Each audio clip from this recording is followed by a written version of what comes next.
حضرت ابو الحسن رحمۃ اللہ تعالی علیہ حضرت معاذ ابن جبل رضی اللہ تعالیٰ عنہ کے پاس بیٹھا کرتے تھے. فرماتے ہیں ان سے جو پیار بڑھا تو پھر میرا مصلی سے بھی بڑھ گیا. تابعی ہیں. فرماتے ہیں صحابی رسول سے محبت ہوئی تو ذکر سے بھی ہو گئی, پھر درود شریف سے بھی ہو گئی. محبت ان سے بڑھی تو پھر اللہ نے مسجد کا پیار بھی بڑھا دیا.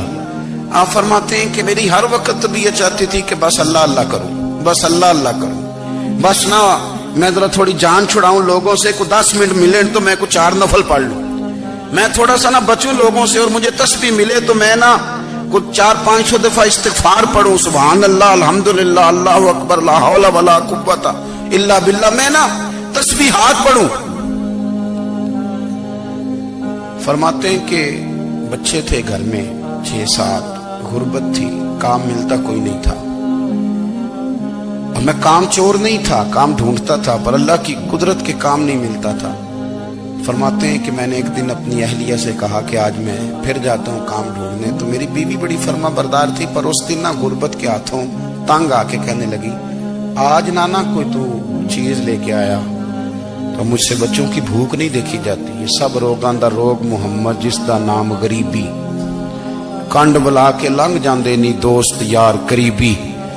آج نہ کچھ لے کے آیا تو میں بچے لے کے میکے چلی جاؤں گی.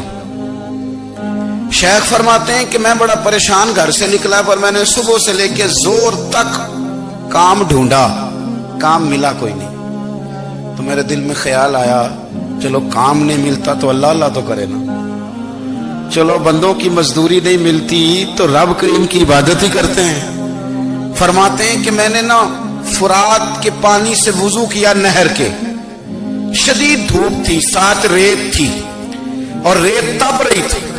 میں نے اپنا رومال وہیں مصلی کے طور پر بچھا لیا, اور فرماتے ہیں کہ زور سے لے کر عصر تک نماز پڑھی. دھوپ بھی پورے زور پہ, پر میرے سجدے کا ذوق بھی پورے زور پہ. فرماتے ہیں سورج بھی چمک رہا ہے اور رب کی عبادت کا ذوق بھی پورے زور پہ.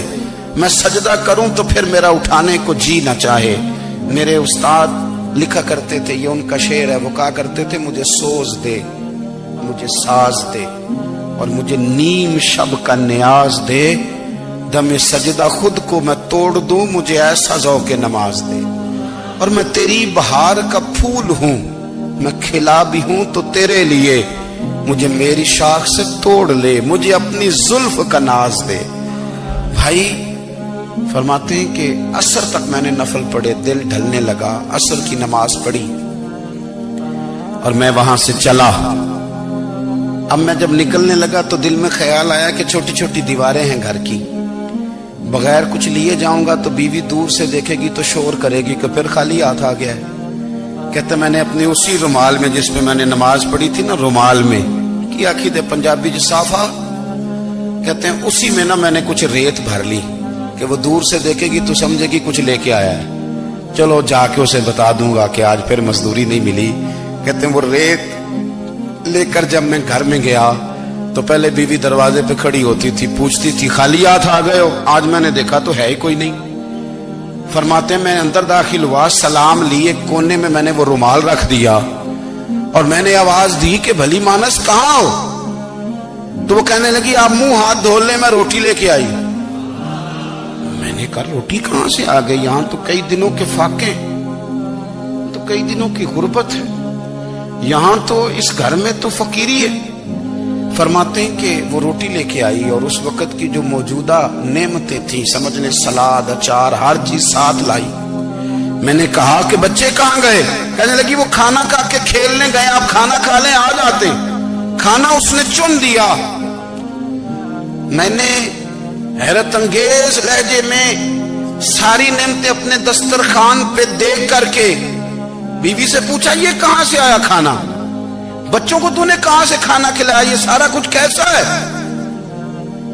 کہنے لگی پتہ نہیں آج آپ کس کریم کی مزدوری کرنے چلے گئے تھے, پتہ نہیں کس کریم کی, میرے گھر میں تو اتنی نعمتیں آئی ہیں کہ مجھ سے سنبھالی نہیں جا رہی, اتنا اناج ہے, اتنا گندم ہے, کس کریم کے دروازے آج چلے گئے تھے.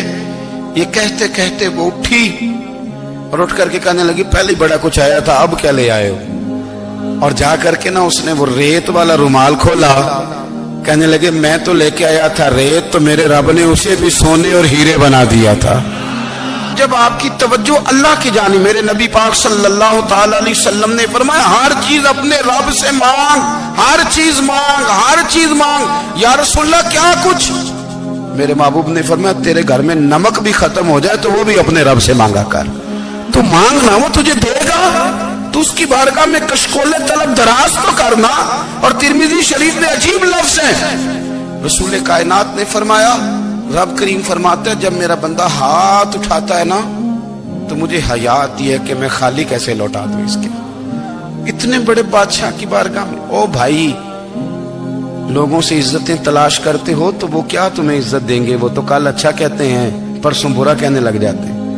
لوگوں کے سامنے گڈ بک میں آنا چاہو گے تو وہ تو سویرے تمہارے بارے میں کچھ کہیں گے، شام کچھ اور کہیں گے۔